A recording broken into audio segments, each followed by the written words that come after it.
গতকাল যেহেতু সানডে ছিল, তো ঘুম থেকে উঠে তাড়াতাড়ি একটু ফ্রেশ হয়ে মনটা আমার ম্যাগি ম্যাগি করছিল। তো দেশ থেকে যত প্যাকেট ম্যাগি আনা হয়েছিল তার মধ্যে অবশিষ্ট এই 2 প্যাকেট ম্যাগিই বেঁচে আছে।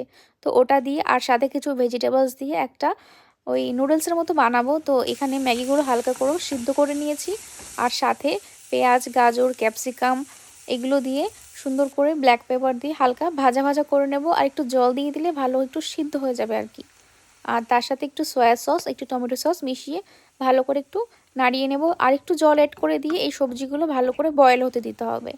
আর ভালো করে বয়েল হয়ে গেলে তার মধ্যে ওই আগে থেকে করে রাখা নুডলসটাও দিয়ে দিতে হবে, আর ভালো করে মাখিয়ে নিতে হবে। ভালো করে মাখাতে হবে যাতে মশলাগুলো ভালো মেখে যায়। আর লাস্টে 2 প্যাকেট ম্যাগি মশলা দিতে হবে। আপনারা চাইলে এর মধ্যে ডিমও অ্যাড করতে পারেন। আমি ডিম অ্যাড করিনি, কারণ আগের দিনই আমি এর মধ্যে ডিম অ্যাড করে খেয়েছিলাম।